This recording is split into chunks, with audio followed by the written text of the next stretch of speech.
primavera de 1946, 8 meses después del final de la Segunda Guerra Mundial, Estados Unidos toma una decisión al más alto nivel gubernamental. Envían al fondo del mar uno de los sistemas armamentísticos más avanzados de Japón para evitar que caiga en manos de la Unión Soviética. Yo estaba atónito. Cuando lo vi por el periscopio era un monstruo, se lo aseguro. En plena guerra, los científicos norteamericanos luchaban para desentrañar los misterios de la fuerza atómica, y los nazis desarrollaban misiles balísticos que dejaban caer explosivos sobre ciudades a cientos de kilómetros. Japón también construyó un arma secreta diseñada para bombardear las ciudades norteamericanas y obligar a que Estados Unidos se rindiera. Ahora, varias décadas después, un equipo de expertos investiga por qué Estados Unidos decidió mantenerla oculta. Aquí tenemos personas que participaron en esa guerra desarrollando lo que ahora llamamos armas de destrucción masiva. El arma secreta de Japón.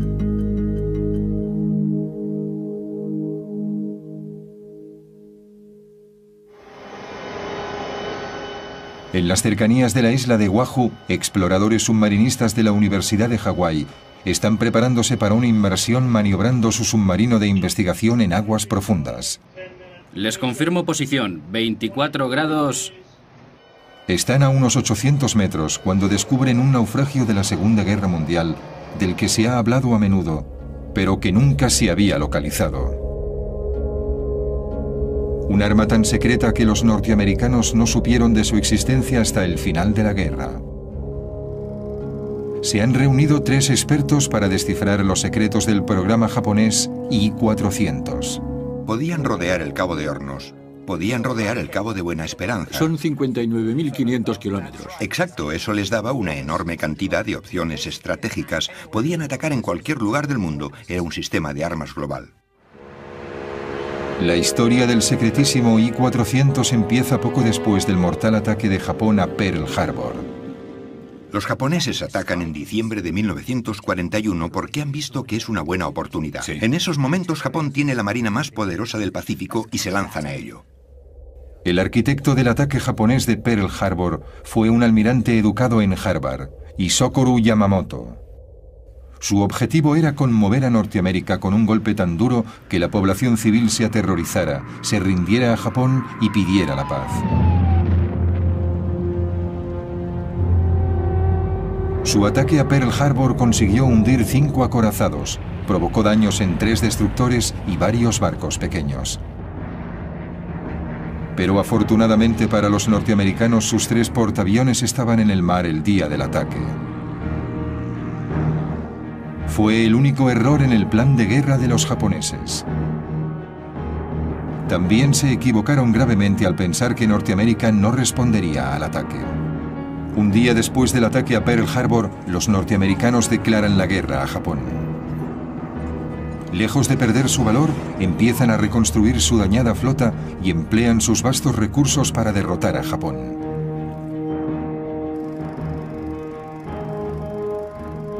Si Japón quiere obligar a Estados Unidos a negociar, Yamamoto tiene que idear una forma de mantenerlos a la defensiva, desmoralizar a la población civil y hacer que la guerra sea demasiado costosa para que puedan luchar.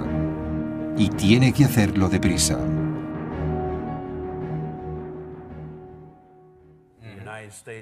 Las industrias de Estados Unidos empiezan a tomar parte de una guerra basada en la economía. Y él sabe que cuentan con todos esos medios. Conoce la limitada capacidad de la sociedad japonesa contra la gran capacidad de la sociedad norteamericana. Personalmente estaba en contra de una guerra con Estados Unidos, porque sabía que no podían ganar. Pero al mismo tiempo, como comandante en jefe de la flota combinada, sabía que tenía que elaborar una estrategia que hiciera viable la guerra de Japón contra Estados Unidos. En los meses siguientes a los de Pearl Harbor, desesperado, Yamamoto busca formas de llevar la guerra al corazón de Estados Unidos, aun sabiendo que está a miles de kilómetros.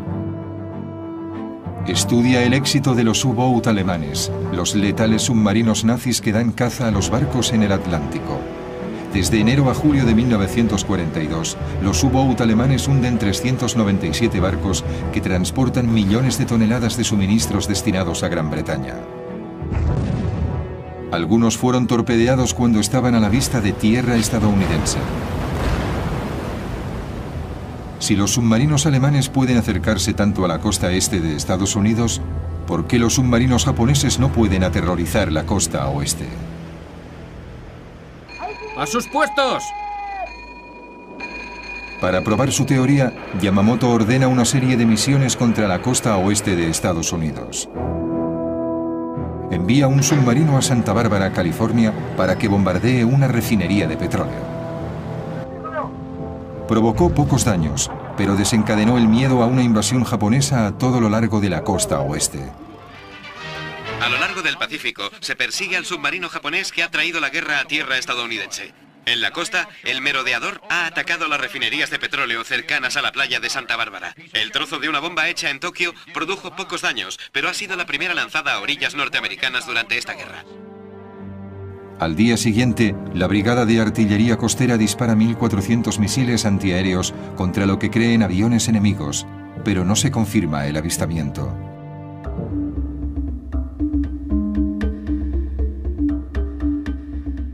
La exagerada reacción lleva a pensar a Yamamoto que una serie de ataques en suelo norteamericano puede tener un profundo impacto y tal vez impulse al pueblo a luchar. Pero para llevar a cabo este plan necesitará mucho más armamento del que puede contener un pequeño submarino. Lo ideal sería un portaaviones con una flotilla de bombarderos, pero Estados Unidos está en alerta máxima y un portaaviones no puede colarse en la costa oeste. Entonces a Yamamoto se le ocurre una idea que reescribirá las reglas de la guerra. Unirá el poder armamentístico de un portaaviones con el sigilo de un submarino y crea la superarma que necesitan los japoneses para cambiar el signo de la guerra.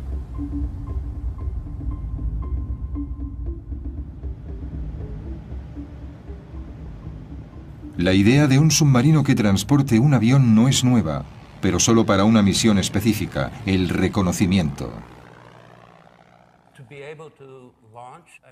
Poder lanzar un avión que vuele en círculos 60 u 80 kilómetros a ambos lados del barco amplía al capitán el conocimiento de muchos kilómetros más allá del horizonte.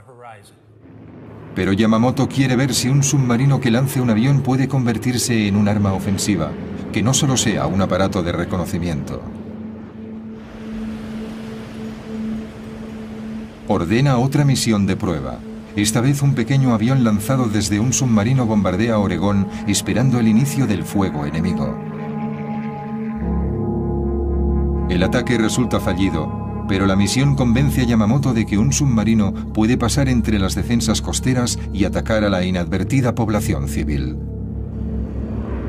Si un solo avión lanzado desde un submarino puede sembrar el pánico, tal vez una flota pueda aterrorizar y humillar a Norteamérica. Poder llegar a su destino y lanzar un ataque por aire sin ser descubiertos daría a los japoneses una ventaja que ninguna otra marina, ninguna otra fuerza tenía durante la guerra. Yamamoto ordena a sus ingenieros que diseñen una flota de portaaviones submarinos que puedan cruzar el Pacífico sin ser detectados, desde donde lanzarán un escuadrón de bombarderos de alta tecnología que atacarán las ciudades de la costa oeste para desaparecer después sin dejar rastro, como los U-Boat germanos.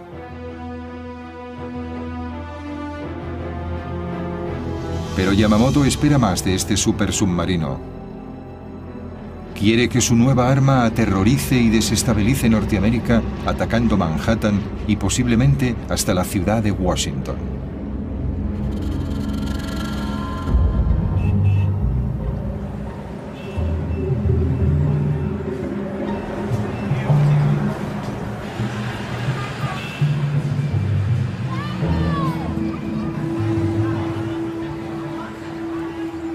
Yamamoto llama a este nuevo submarino sin precedentes I-400 y lo declara alto secreto. Ahora, los japoneses tienen que hallar la forma de construir esta superarma a tiempo para que afecte a la guerra.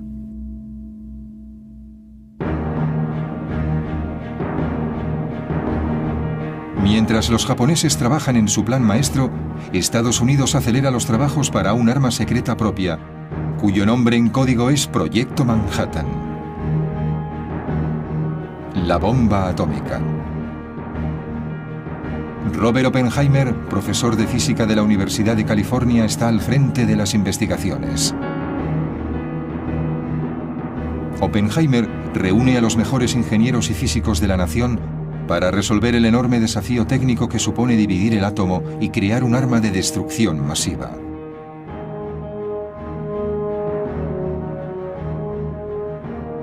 Los norteamericanos temen que los alemanes y los japoneses estén construyendo bombas atómicas, así que deben actuar con rapidez.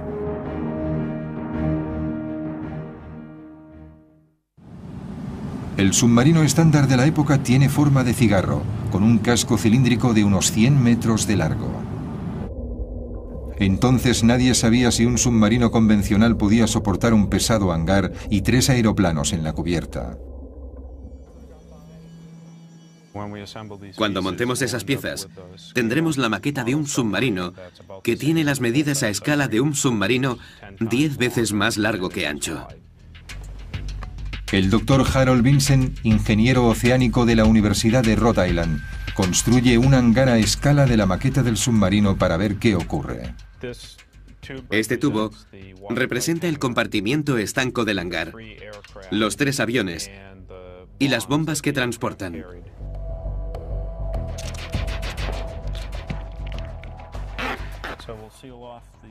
Sellaremos el extremo del hangar por aquí y veamos qué sucede cuando lo sumergimos. Vale. Se da la vuelta por el peso que lleva encima. Se da la vuelta y se hunde. Por lo tanto, tuvieron que idear otro método para transportar bajo el agua un hangar tan pesado con todos los aviones. Los diseñadores japoneses deben encontrar una forma de albergar los aviones sin poner en peligro el delicado equilibrio del submarino. Se necesita un hangar muy grande que empiece aquí a lo largo de la superestructura y que termine aquí. Hay que trasladar aquí el área de navegación, a un lado del barco y en la parte de arriba, que es mucho más amplia. Aquí están los grandes aviones y como no es suficientemente grande se necesita una cubierta de vuelo mucho más larga y por lo tanto un submarino mucho más grande. Esto es una transformación de todo el concepto del submarino. La guerra en el Pacífico no va como esperaban. Yamamoto ataca la flota norteamericana en Midway, una base clave en el Pacífico. Su objetivo es hundir los portaaviones que no estaban en Pearl Harbor. Si lo consigue, cree que puede asegurarse el dominio en el Pacífico. Durante 3 días de duros enfrentamientos, los bombarderos norteamericanos hunden los 4 portaaviones de Yamamoto. Es una derrota devastadora para Japón.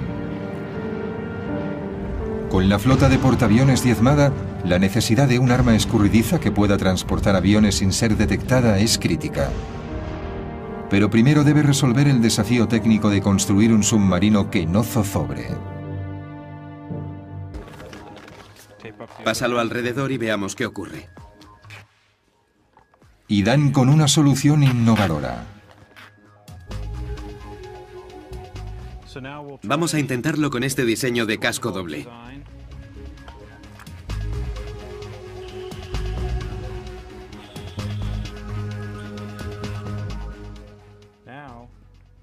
Ahora es muy estable.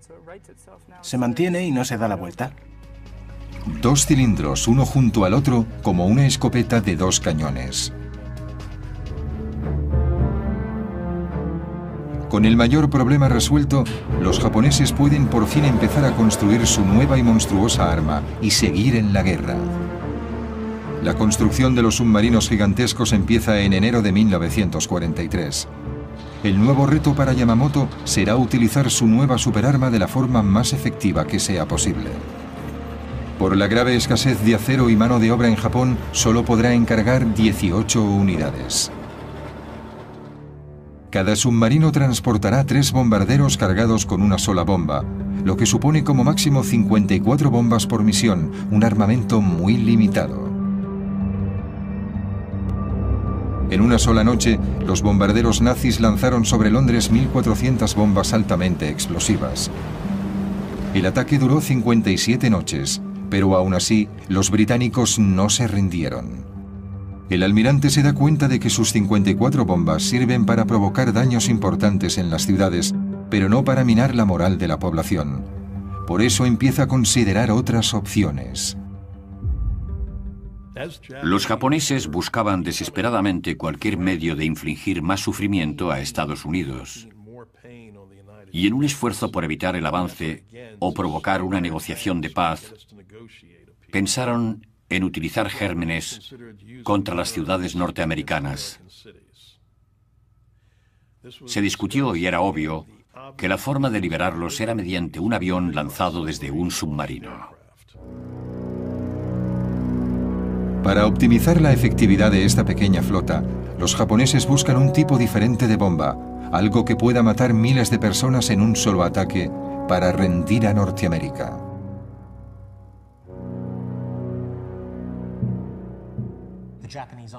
El ejército japonés estaba fabricando ese tipo de armas en Manchuria en muy malas condiciones, por cierto, y parecía que la marina japonesa estaba interesada en usar bombas de anthrax. Los elementos más radicales del ejército y de la marina abogaban por ese, diríamos, insano plan. Japón ya había demostrado su disposición a usar armas biológicas. El comandante Shiro Ishii del ejército imperial japonés mandaba la unidad 731, un programa encubierto para la guerra biológica y química que se había experimentado en civiles chinos desde 1930. En su laboratorio se criaba una plaga de moscas infectadas que liberaban en aldeas confiadas. Otras eran infectadas con anthrax y cólera. Mujeres y hombres eran infectados con enfermedades venéreas.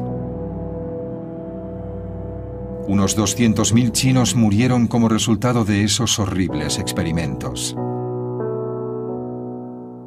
Algunos líderes militares japoneses protestaron por el uso de armas biológicas por razones humanitarias, pero sin duda, un arma de destrucción masiva lanzada en una ciudad de Estados Unidos causaría una gran cantidad de bajas y sería mucho más efectiva para sembrar el terror entre la población norteamericana que una bomba convencional.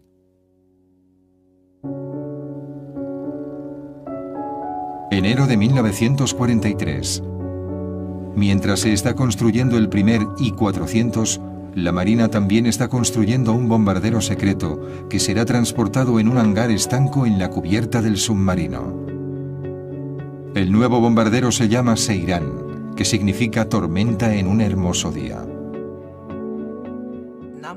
Como su nombre indica, el avión aparecía de repente, como la niebla, transportado por un submarino que ascendería a la superficie cuando estuviera cerca del objetivo, moviéndose como un ninja.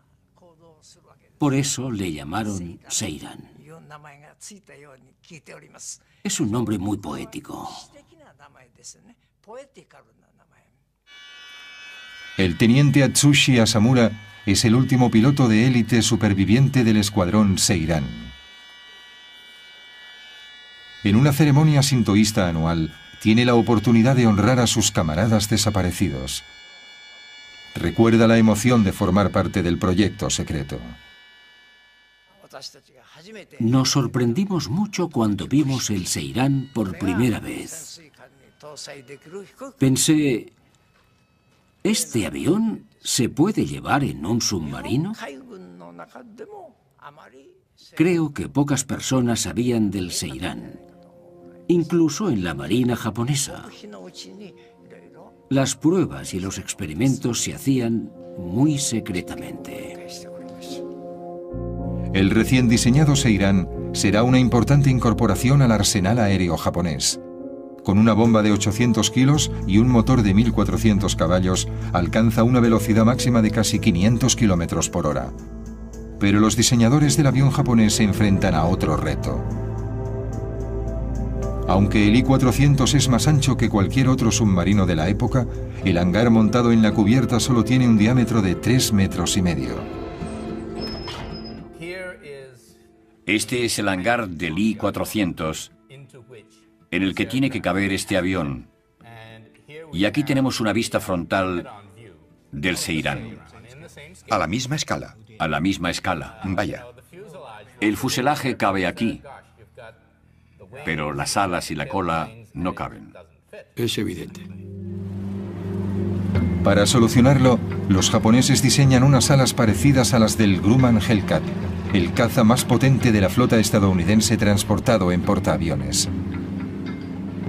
Para minimizar el tamaño de los aviones y almacenarlos bajo las cubiertas, las alas de los Hellcat giran 90 grados y se doblan sobre el fuselaje. Los diseñadores del Seirán llevan la idea un paso más allá. La cola y los estabilizadores horizontales se doblan para reducir la altura. Haciendo todo eso cabe perfectamente. Precisamente. Es impresionante. Pero a los diseñadores japoneses les queda otro problema por resolver. Una vez el submarino llega a su destino, cada uno de los motores del Seirán tardan 20 minutos en calentarse antes del lanzamiento. Encender los motores en el hangar mientras el submarino está sumergido expondría a la tripulación a los letales humos del monóxido de carbono. Pero calentar los motores con el submarino en la superficie los expone a los radares y los ataques aéreos. Si los japoneses no encuentran una solución, su submarino portaaviones morirá en el agua. En un pequeño aeropuerto de Connecticut, Craig McBurney investiga los retos que presentaban los motores de alto rendimiento de los cazas durante la Segunda Guerra Mundial. Este es su proyecto, un extraño motor de 28 cilindros de un Corsair con base en un submarino de guerra de Estados Unidos. Es más grande que el motor del Seirán, pero comparten el mismo problema. Voy a ponerlo en marcha. En marcha. Va muy despacio. Apágalo. A veces el motor ni siquiera se pone en marcha. No me gusta el sonido que tiene. Lo intentan otra vez y el motor toma velocidad, pero necesita 20 minutos para calentarse totalmente. Para la tripulación japonesa del I-400, este tiempo de espera puede suponer un desastre. Ya veis lo espeso que es el aceite, y se debe a que no se ha calentado. Ya sabéis lo justas que son las tolerancias en el interior del motor de un avión, y hay una significativa diferencia si se bombea el aceite espeso y pesado a través del motor. Depende de la viscosidad del aceite frío del motor. Pero, ¿y si se precalienta el aceite? Este es el mismo aceite que se ha calentado en el precalentador. Es casi como agua. Hay una gran diferencia. Los ingenieros navales japoneses hallan una inteligente solución, un depósito aparte para calentar el aceite del motor. El aceite caliente está siempre a punto para bombearlo a los cilindros y las válvulas. Es la misma tecnología que McBurney usa en el motor del Corsair. Dentro de este contenedor tenemos el depósito principal de aceite que alimenta el motor. Y también hemos instalado un depósito con un calentador. ¿Encendido? En marcha. Así se pone en marcha inmediatamente. Perfecto.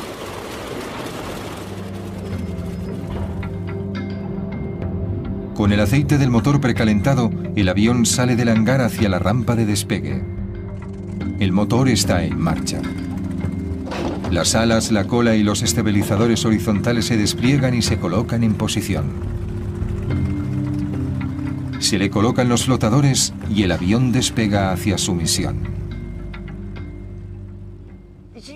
Ajustamos mucho el tiempo necesario para el lanzamiento, al segundo. Despegaba el primer avión, luego el segundo y después el tercero. El objetivo era que los 3 aviones despegasen tan rápidamente como fuera posible. Queda un último detalle que pulir. El I-400 no es lo bastante largo para que los aviones aterricen, y cuando vuelven, los serán, amerizan y son recogidos por una grúa hidráulica que los coloca en la cubierta.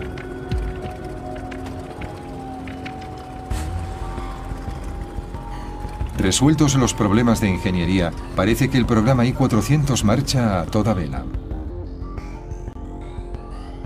Pero en abril de 1943, la Marina japonesa sufre una devastadora pérdida. El objetivo de Estados Unidos es matar al almirante Yamamoto. Su avión es derribado en las Islas Salomón.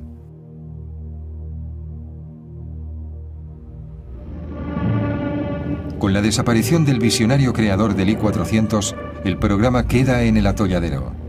El pedido de 18 submarinos se rebaja a solo 9 unidades. Después de la muerte de Yamamoto pasa 1 año y medio antes de que su innovadora arma sea una realidad. Diciembre de 1944. Por fin se termina el primer I-400. Unos meses después está listo otro submarino. Los grandes submarinos transportan 3 hidroaviones bombarderos en un hangar de 31 metros de largo. Una catapulta de aire comprimido lanza los aviones, incluso en mares embravecidos.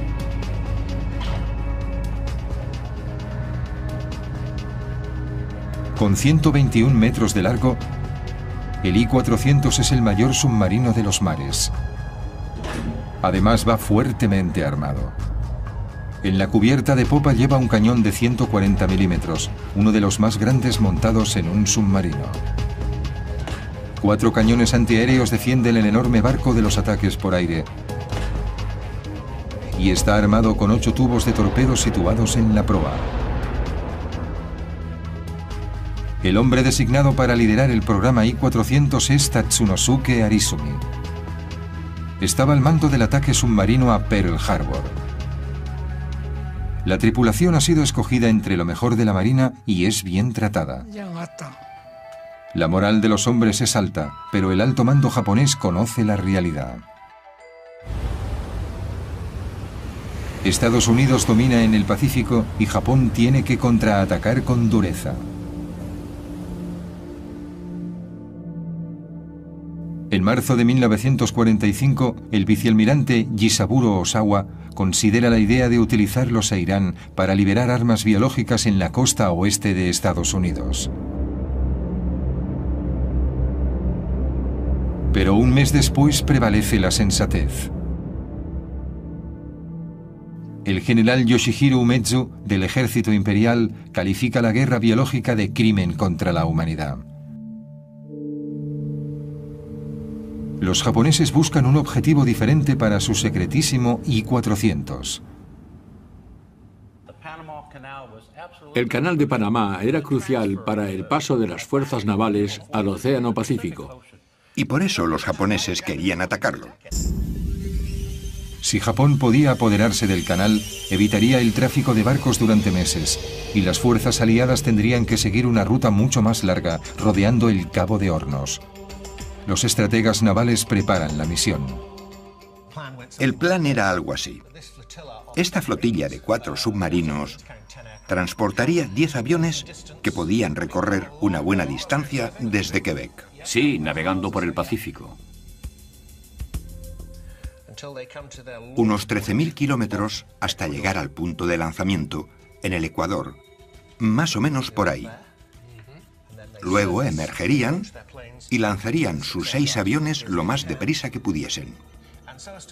Y para sorprender totalmente al enemigo, llegarían de distintas direcciones. Volarían sobre Colombia, girarían bruscamente y de repente, y luego, tal vez, descenderían a un nivel bajo, enfilarían el canal y atacarían por el extremo norte a estas compuertas. La misión sería extremadamente peligrosa para la flota y la tripulación de los I-400. Los submarinos tenían que hacer el viaje hasta el Canal de Panamá por aguas enemigas.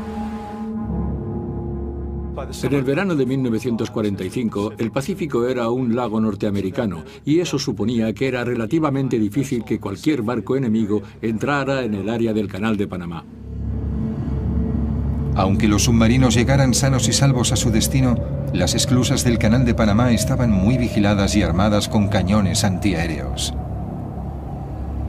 Una opción era bombardear desde una gran altitud, pero eso presentaba otros problemas.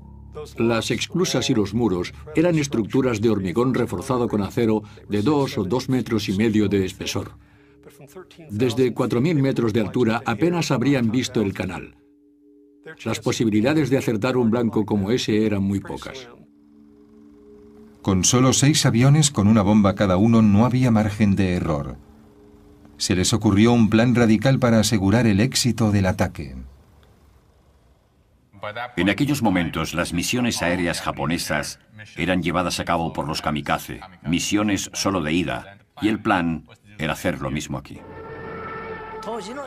Dada la escasez de recursos en la época, Japón no tenía más alternativa que los kamikaze.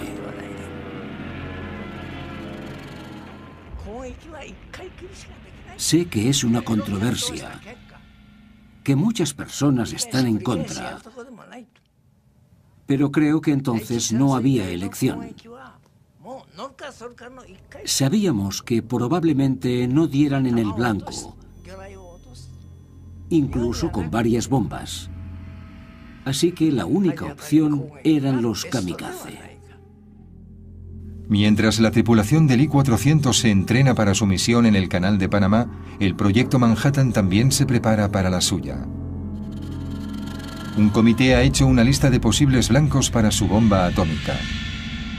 Hiroshima es una de las 5 ciudades recomendadas. Mientras cada país se esfuerza por contar con su arma secreta en la guerra, las fuerzas aliadas invaden la isla de Okinawa, a 1.500 kilómetros de Tokio. Una brutal lucha de 82 días acaba con la vida de 100.000 soldados japoneses y se destruyen miles de aviones y barcos de guerra.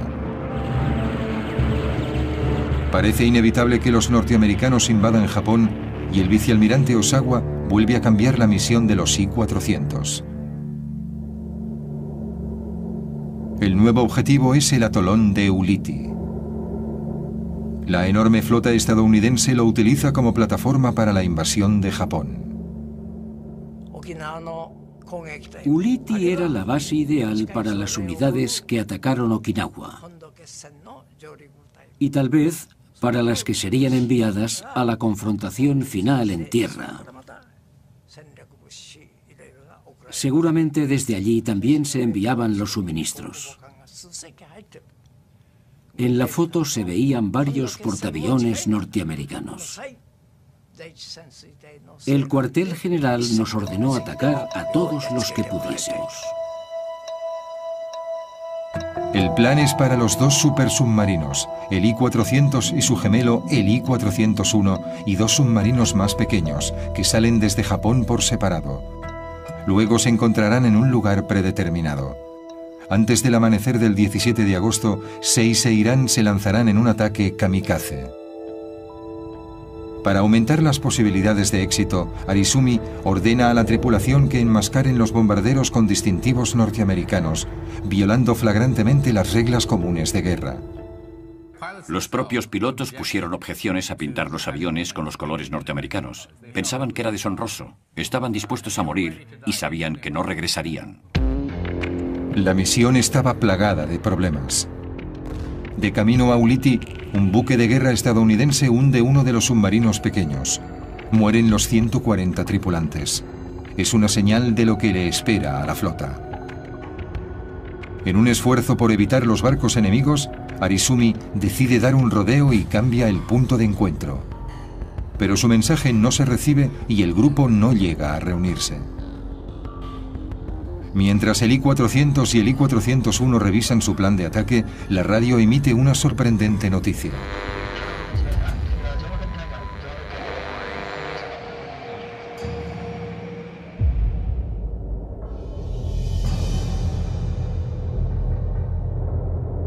Estados Unidos ha derrotado a Japón con su arma secreta.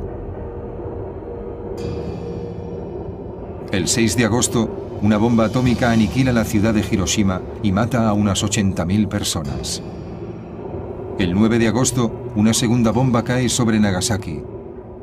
Provoca 40.000 muertes y deja la ciudad en ruinas. 6 días después, el 15 de agosto, Japón se rinde a Estados Unidos.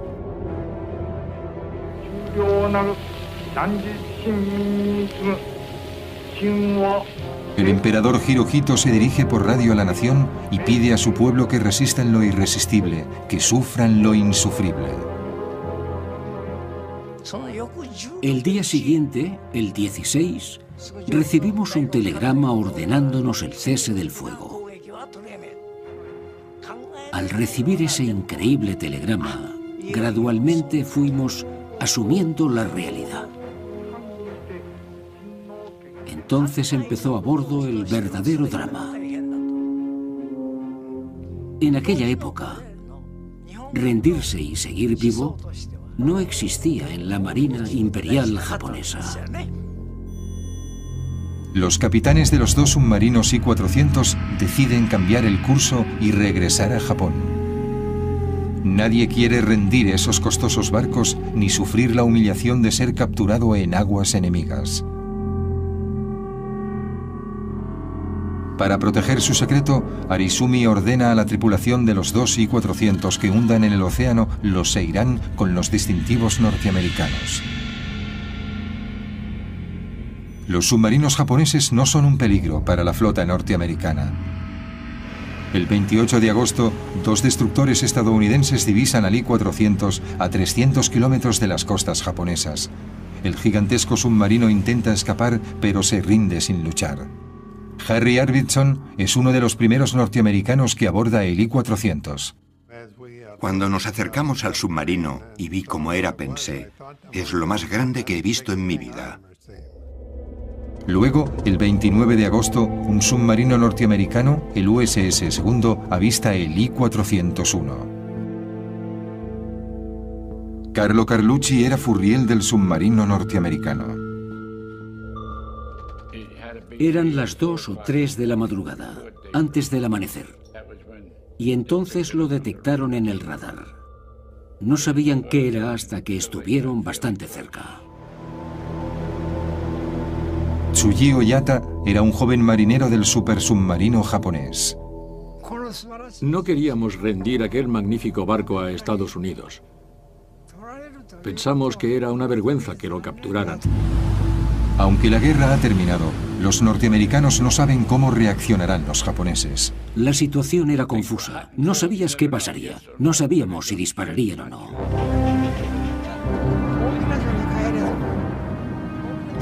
Nos dirigíamos a Japón, pero decidimos evitar que los norteamericanos se apoderaran del submarino y hablamos de hundirlo cerca de la costa. Antes de que los japoneses pudieran llevar a cabo su plan, fallaron los motores del submarino. El Segundo hizo señales al enorme submarino para que se rindiera, pero Arizumi se negó. Pasaron varias tensas horas con las armas del Segundo apuntando al I-401. Muneo Bando recuerda la captura.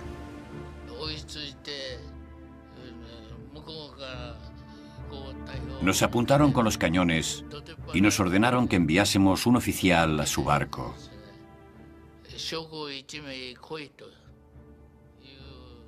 Dijimos, ¿qué quieren? ¿Que enviemos a alguien? Envíennos a alguien.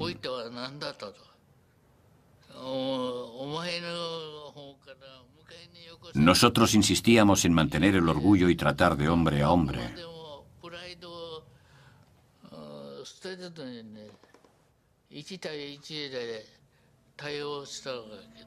Bando habla algo de inglés y lo envían a negociar con los norteamericanos.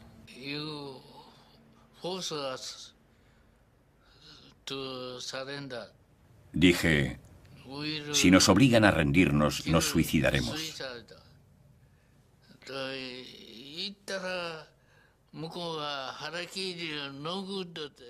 Me contestaron, el harakiri no es bueno. Entendieron la palabra harakiri. Tokio ordena al I-401 que se rinda al Segundo.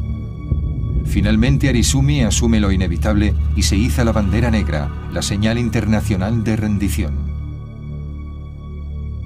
Pero para el comandante Arizumi, la humillación de la derrota es demasiado grande. Fui a tomarme una taza de café y me senté un rato. Oí un fuerte bang. Se había suicidado. El capitán y yo entramos corriendo y vimos que se había quitado la vida. El capitán dijo, finalmente lo ha hecho.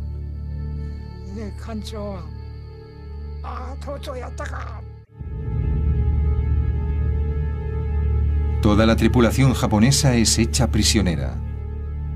Marineros, pilotos y personal auxiliar. Oficiales submarinistas norteamericanos toman el control del gigantesco submarino. Enseguida se percatan de que están en un barco que no tiene nada que ver con los que han visto hasta ahora. Uno de los primeros norteamericanos que abordan el I-401 es un joven marinero llamado Paul Whitmer. Inmediatamente descubre el inusual doble casco del diseño. Entramos en la sala de máquinas y había una puerta a una sala contigua. ¿Qué demonios es esto? Echamos un vistazo y vimos que había otro juego de motores. Había dos salas de máquinas, a babor y a estribor. Descubrimos que tenía dos cascos. Era como dos submarinos, uno al lado del otro. La tripulación japonesa permanece a bordo y solo hay 6 norteamericanos al mando. Yo llevaba una 45, todos llevábamos una 45 y una buena cantidad de balas en el bolsillo de mi chaqueta. Si hubiera tenido que usarlas, habría disparado. Había mucha tensión. Nadie confiaba en nadie. No sabíamos qué esperar. Podrían habernos reducido porque nos superaban en número y si hubieran decidido hundir el barco no habríamos podido evitarlo. Los norteamericanos dejan las escotillas abiertas para evitar que los japoneses sumerjan el submarino y arrastren con ellos al fondo a los marineros estadounidenses. Con el paso de las horas se relaja la tensión entre los antiguos enemigos. Ahora tienen un objetivo común: manejar el submarino y volver sanos y salvos a Tokio. En la sala de máquinas aprendimos a comunicarnos con los japoneses. Tenían que enseñarnos y nosotros a ellos. Necesitábamos conocer algunas palabras para describir el motor. Era una forma de comunicación de escuela elemental. E intentábamos aprender sus signos y su vocabulario. ¿Cómo se llama esto? ¿Cómo se llama eso? Después de dejar a la tripulación japonesa en su país, la Marina decide llevar a Estados Unidos los inusuales barcos para estudiarlos. En diciembre de 1945 salen de Japón hacia Pearl Harbor. Los submarinos capturados llegan poco antes del día de Año Nuevo de 1946. La Marina de Estados Unidos no pierde el tiempo e inspecciona y estudia todos los detalles del diseño de los supersubmarinos.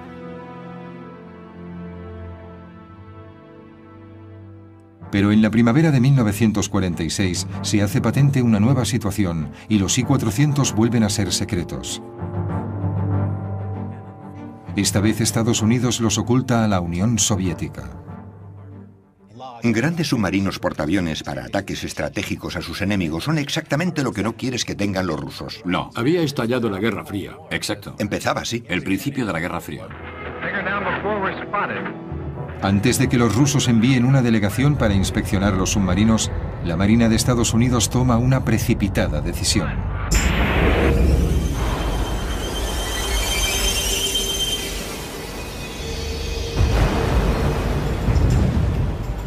El 31 de mayo de 1946 hunden el I-401 en las costas de Pearl Harbor.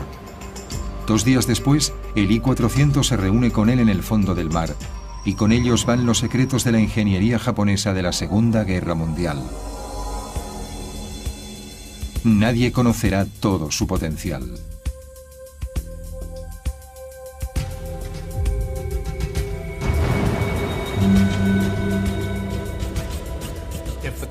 La pregunta es, ¿habría cambiado el I-400 el curso de la Segunda Guerra Mundial? Seguramente no. Yo creo que no. Exactamente. Habría empeorado las cosas en 1942, pero en 1945 no. Cierto. Japón se rindió por la superioridad aplastante del material de Estados Unidos. Estados Unidos se esforzó y deseaba desplegar esa fuerza arrolladora hasta vengarse del ataque a Pearl Harbor. Aunque las posibilidades de éxito eran escasas, no se puede discutir que los I-400 eran unas armas sorprendentes. Un triunfo de la tecnología que llegó demasiado tarde. Pero lo más importante es el precedente que sentaron para la lucha submarina en la Guerra Fría, al amanecer de la era atómica. En los años 50 hizo su aparición un nuevo tipo de submarino norteamericano con una gran semejanza con el supersubmarino japonés. La clase Regulus, con hangar sobre la cubierta para el lanzamiento de misiles en vez de aviones, abriendo el camino a los submarinos portamisiles que son el centro del moderno arsenal nuclear. Yo no creo que nadie pensara en submarinos que pudieran atacar ciudades enemigas. Y esa idea la vemos hoy en las armas nucleares primarias de Estados Unidos, Francia, Gran Bretaña e incluso de Rusia. Misiles con cabeza nuclear que pueden ser lanzados desde submarinos contra ciudades enemigas. Convirtiendo los submarinos en armas ofensivas contra la población civil, los I-400 cambiaron para siempre la forma de luchar en las guerras.